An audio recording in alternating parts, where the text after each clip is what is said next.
예수께서 무리를 보시고 산에 올라가 앉으시니 제자들이 나아온지라 입을 열어 가르쳐 이르시되 심령이 가난한 자는 복이 있나니 천국이 그들의 것이며 애통하는 자는 복이 있나니 그들이 위로를 받을 것이며 온유한 자는 복이 있나니 그들이 땅을 기업으로 받을 것이며 의에 죽이고 목마른 자는 복이 있나니 그들이 배부를 것이며. 아멘. 아멘. 지금 말씀이 좀 잘못 됐죠? 누가복음 5장 1절 6절 여기에는 어떻게 나와 있나요? 제가 안 보여서 무리가 몰려와서 없나요? 예. 우리 최영 선생님이 긴장하셔가지고 다른 부분을 적는 것 같은데 네. 좀 이따 끝나고 구박하지 마시고 요즘 너무 교회 일들을 많이 하셔서 지금 이렇게 좀 왔다 갔다 하십니다. 격려해 주시고 기도해 주시면 감사드립니다. 다시 한번 우리 한 목소리로 5장 1절에서 6절 말씀 보도록 하도록. 맞아요? 네. 오, 죄송합니다. 그러면 제가 잘못했네요. 누가복음 5장 1절에서 6절 맞나요? 네. 죄송합니다. 무리가 몰려와서 근데 무리가 몰려와서 맞아요. 그렇죠? 네. 화면이 화면이 잘못됐답니다. 본문을 제가 다시 읽어드리겠습니다. 찾지 마시고 여기도 잠깐 꺼주셔도 되고 그렇게 가끔 이런 일이 일어날 수 있습니다. 당황하지 마시고 말씀 들으시면 좋겠습니다. 무리가 몰려와서 하나님의 말씀을 들을새 예수는 게네사렛 호숫가에 서서 호숫가에 배 두 척이 있는 것을 보시니 어부들은 배에서 나와서 그물을 씻는지라. 예수께서 한 배에 오르시니 그 배는 시몬의 배라. 육지에서 조금 떼기를 청하시고 앉으사 배에서 무리를 가르치시더니 말씀을 마치시고 시몬에게 이르시되 깊은 데로 가서 그물을 내려 고기를 잡아. 시몬이 대답하여 이르되 선생님, 우리들이 밤이 새도록 수고하였으되 잡은 것이 없지만은 말씀에 의지하여 내가 그물을 내리리이다 하고 그렇게 하니 고기를 잡은 것이 심이 많아 그물이 찢어지는지라. 아멘. 예. 변호사님은 이때 좀 인사를 하시는데 할렐루야. 제가 입이 안 붙어서 저는 좀 어색합니다. 할렐루야. 자, 여러분들 가을이 깊어가고 있습니다. 지난 한 주간은 특별히 너무 그 가을의 그 정취를 느낄 수 있어서 정말 감사했습니다. 특히 저에게는 그 가을의 빛이 그런 깊은 그림자와 함께 만물들의 형태와 빛깔들을 너무도 선명하고 찬란하게 드러내서 한편으로는 혼란한 세계에 속해 살아가고 있는 우리들 자신의 그런 존재에 대한 그런 어떤 처연함, 또 좀 아리는 듯한 그런 슬픔도 동시에 피어오르는 것 같습니다. 이러한 하나님의 심리 가운데 서 있는 우리들의 시선도, 생각도, 영혼들도 함께 깊어지며 다시 한번 자신의 존재를 겸손히 여미게 됩니다. 오늘 예배를 통해서 하나님과 여러분들 앉아 계신 우리 성도님들을 깊이 만나시는 모두가 되시기를 주님의 이름으로 기도드립니다. 예수님께서 오늘 본문 말씀 전에 예수님께서 이제 요단강에서 세례 요한에게 세례를 받으세요. 누가복음 처음에 그리고 40일 동안 성령에게 이끌리셔서 마귀에게 시험을 받습니다. 금식을 하시면서 음식을 아무것도 안 드시고 그런데 그 마귀의 시험을 물리치시고 말씀을 가르치기 시작합니다. 그 이제 지방에. 그리고 오늘의 본문이 등장하게 되는 거죠. 예수님께서 그 게네사렛 호수에 모인 군중에게 말씀을 전하고 계셨어요. 사람들이 그분의 말씀을 듣기 위해서 막 물밀듯이 밀고 들어왔습니다. 그때 예수님께서는 호숫가에 배 두 척이 있는 것을 보셨어요. 그중 한 배는 동료들과 함께 밤새도록 고기를 잡았으나 한 마리도 잡지 못한 시몬 베드로의 것이 배가 한 척 있었습니다. 그는 피곤하고 짜증도 났겠죠. 밤새 고기를 잡는데 고기도 안 잡히고 힘들고 낙심했고 이제 아이고 모르겠다 포기할 준비를 하고 이제 접고 들어가려고 막 이제 그물을 싣고 있었죠. 그런데 이때 예수님께서 베드로의 배에 오르시자 모든 것이 바뀌었습니다. 배에 오르신 예수님은 베드로의 그런 물리적인 공간, 우리가 지금 이렇게 물리적인 스페이스가 있죠. 공간에 들어오셨는데 그냥 배에만 오르신 것이 아니고 사실은 베드로의 존재와 삶에도 깊이 들어오셨던 겁니다. 그 순간에. 이 만남은 예수님께서 우리를 그런 일상적인 희노애락 그런 삶에서 우리를 바깥으로 부르시고 그리고 낯선 영역에서 그분을 예수님을 믿도록 우리를 초대하시는 순간을 아주 강렬하게 보여주고 있습니다. 예수님은 말씀을 마치신 후에 시몬에게 고개를 돌리시고 주의를 돌리시고 그 아주 노련한 어부, 프로페셔널한 어부죠. 그런데 그 베드로에게 당혹스러워 보였을 그런 요청을 하십니다. 여러분 잘 아시는 깊은 데로 가서 그물을 내려 고기를 잡으라고 말씀하시죠.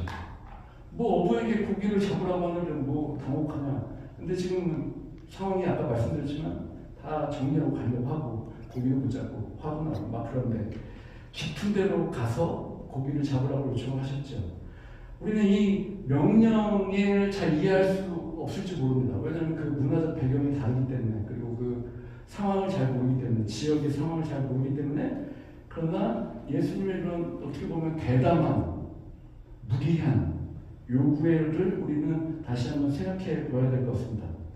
시몬과 그의 동료들은 밤새도록 수고했지만 물고기를 잡지 못했고 이제 예수님은 그들에게 그들의 본능과 경험을 거스르고 더 깊은 물속으로 들어가라고 지시하고 계셨던 거죠.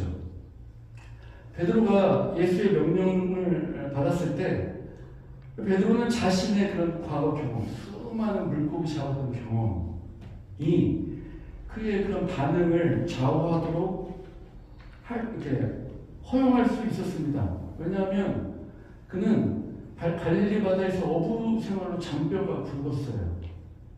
고기 잡는 일에는 아주 전문가이기 때문입니다.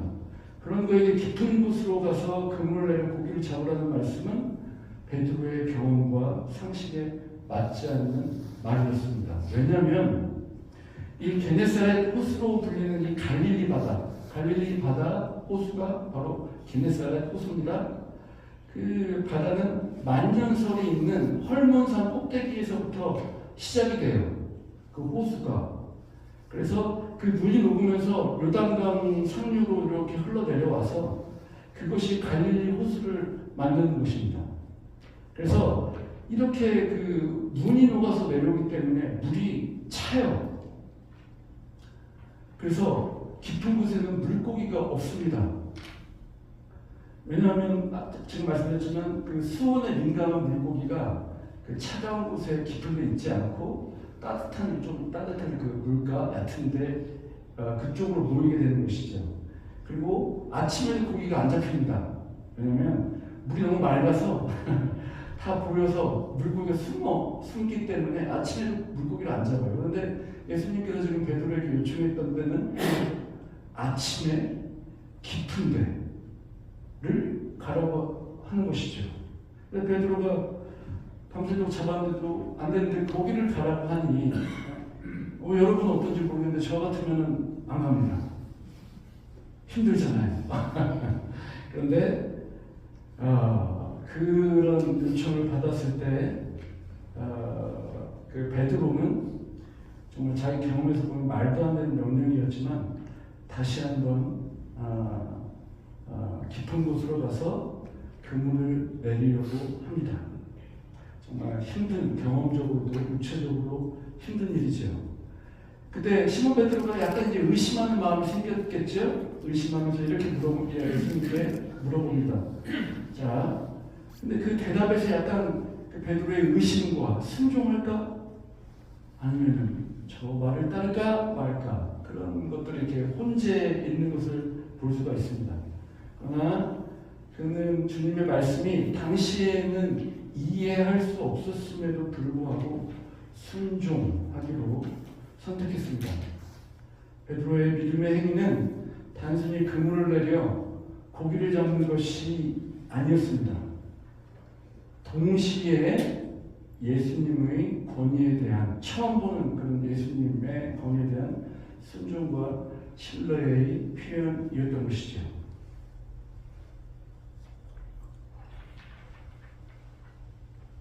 이 예수님의 부르심은 즉 말씀과 그리고 현재의 자신의 존재 상태를 아주 선명하게 드러냅니다. 베드로의 생각, 그리고 지금 오늘 말씀을 듣고 있는 우리들의 생각에도 우리가 어떤 믿음의 그 결정을 따라야 되는 그런 순간이 어쩌면 되게 절대적인 순간을 드러내고 있어요. 과연 나는, 여러분들은 그 부르심을 따를 것인가 아닌가? 자신을 부인해야 하는 상황에서 말씀에 순종하는 것이 바로 믿음인 것입니다. 여러분의 깊은 곳은 어디십니까? 각자의 말 못할 이야기들이 있고, 가정도 자녀도 스스로도 말 못할 이야기들이 있고, 숨기고 싶은 이야기들도 있고, 이 미국에서 낯선 이민자의 삶, 여러 가지 시간들이 그렇죠. 또 저 또한 그런 부분이 있고요. 여러분 미국에 오게 된 그런 상황, 또 이 자리에 서 있는 과정, 또 우리 좋은 교회가 이렇게 옮기면서 이렇게 세워지는 과정, 또 여러 가지들. 이 지금은 우리가 이해하기 어려운 부분이 있을 수도 있지만, 이런 과정들이 주님의 부르심에 응답하며 통시적으로 전체 통틀어서, 그 통시적이라고 그런 표현을 씁니다. 통시적으로 일어나는 그런 사건이 아니겠습니까? 이처럼 우리의 삶에서 우리는 종종 일상에 갇히거나 극복할 수 없어 보이는 도전들에 직면하게 됩니다. 우리는 지치고 패배감을 느끼게 하는 실패, 실망 또는 좌절을 경험할 수 있습니다. 그러나 예수님은 우리에게 깊은 곳으로 나아가고 믿음으로 그 미지의 것을 받아들이고 그분의 인도를 신뢰하라고 초대하십니다. 종종 하나님은 우리 자신의 능력과 이해력이 부족한 그런 낯선 영역으로 들어가도록 우리를 부르십니다. 그것은 우리의 경험, 우리의 관계 또는 개인적인 성장에 따른 대한 믿음의 도약일 수가 있습니다. 그 시간들이 베드로처럼 우리는 의심, 두려움, 선입견을 버리고 예수님이 우리를 인도하시도록 부르심을 받았습니다. 믿으십니까? 그 깊은 물 속에서 우리는 하나님의 능력이 우리 인간의 한계를 넘어 역사하심을 발견합니다. 오늘 말씀처럼. 베드로는 예수님의 명령에 순종하여 깊은 곳에 그물을 던졌을 때, 여러분들 잘 아시다시피 기적적으로 물고기가 많이 잡히는 것을 목격합니다. 직접. 그 밤에 빈 그물에 이제 아주 기이하도록 놀랍게 그런 많은 물고기 떼가 넘쳐나고 있었죠. 풍성한 수확은 하나님의 능력과 공급에 대한 증거였습니다. 그것은 모든 인간적인 기대를 뛰어넘었고 어부들을 압도했고 그들로 하여금 예수님의 신성한 권위에 대한 경외심을 갖게 했습니다. 이 놀라운 사건은 우리가 순종과 믿음으로 하나님의 부르심에 응답할 때 그분의 풍성한 축복을 경험하게 될 것임을 깊이 일깨워줍니다. 근데 여러분, 이 사건은 이것으로 끝이 아니었어요. 물고기가 많이 잡힌 걸로 우리는 만족을 많이 알고 있는데 그보다 더 중요한 것은 그 베드로의 중심에 엄청난 일이 일어났다는 것입니다. 도저히 불가능한 시간과 장소에서 이렇게 엄청난 물고기를 잡은 것은 아무리 생각해도 있을 수가 없고 이해할 수가 없는 일이었어요. 베드로의 아버지의 아버지 그리고 그 조상들에게도 들어본 적이 없는 일이었죠. 그래서 베드로는 무트로 오자마자 예수님의 무릎 아래에 무릎을 꿇을 수밖에 없었습니다. 즉 베드로는 이 사건을 통해서 사람으로서는 이런 일을 만들어낼 수 없다는 것을 깨닫게 됩니다. 그리고 자신이 전능하신 하나님을 만나고 있다는 것을 깨달았습니다. 베드로는 지금 자신에게 일어난 일을 보면서 본능적으로 하나님을 만나고 있다는 거룩한 두려움을 느꼈습니다. 도대체 이 기적을 만들어낸 당신은 누구십니까? 갈릴리 바다에서 나서 자랐고 적어도 고기잡이에 대해서만은 전문가인 나의 자부심을 가지고 있는 내가 저를 이렇게 무기력하게 만든 당신은 선생님은 누구입니까? 라는 그런 질문을 하게 되었죠. 그는 하나님 앞에서 그 밝고 강렬한 거룩한 빛 안에서 비로소 죄인된 자신의 비참함을 보게 됩니다. 하나님이신 예수님 앞에 서보니 자신이 초라한 존재에 지나지 않는다는 것을 깨닫게 되었던 것이죠. 한 인간으로서 그는 예수님과 함께 있는 것조차도 도무지 감당할 수 없어서 주님께 이렇게 얘기하죠. 주님, 나를 떠나시옵소서. 나는 죄인입니다. 라고 고백을 한 것입니다. 저와 여러분, 우리들 역시 예수님을 만나 그분 앞에 설 때 비로소 우리들 자신이 보일 것입니다. 다른 사람들에게 숨기고 가리고 좋은 모습만 보려고 애를 쓰지만 결국에는 주님을 만나게 되면 내 상처 입은 거, 연약한 거 다 드러나게 되고 그리고 더 겸손하게 될 수밖에 없는 것이죠. 그 가려지지 않던 그런 진실한 모습을 보게 됩니다. 그리고 그 모습은 내가 알고 있던 나보다 더 비참한 존재라는 것도 깨닫게 됩니다. 그러면서 우리들은 베드로처럼 주님, 나를 떠나시옵소서. 저는 죄인이요소이다 라고 할 수밖에 없을 것입니다. 그런데 여러분, 이 베드로의 이 사건을 통해서 또 다른 사건으로 이어지게 됩니다. 어떤 사건인지 여러분 들어보시면 아실 거예요. 이제 그 현장에 있던 4명의 어부들이 바로 이 오늘의 그 본문의 사건을 통해서 자신의 그물을 다 던져놓고 배와 그물을 던지고 그만두고 주님을 따르는 사건이 다시 이어집니다.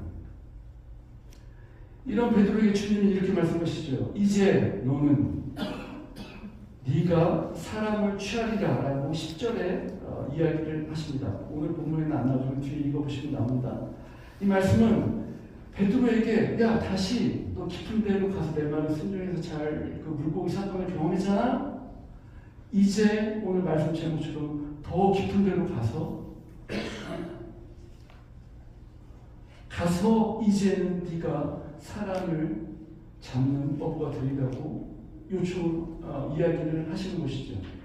그래서 깊은 바다로 가서 사람을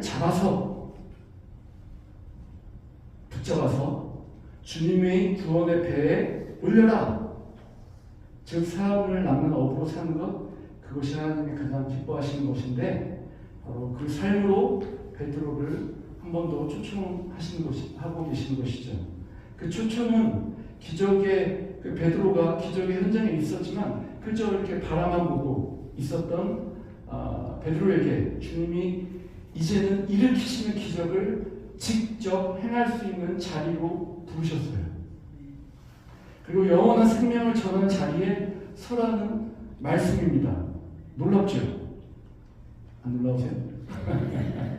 놀라워야 되는데.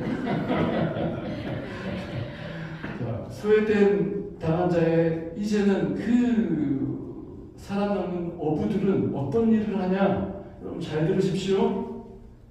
소외당하는 자의 친구가 되고 슬픈 자에게 위로가 되고 죽어가는 자에게 하나님의 생명의 호흡을 불어넣어주고 꺼져가는 불꽃을 다시 살리는 일을 하라는 말씀입니다.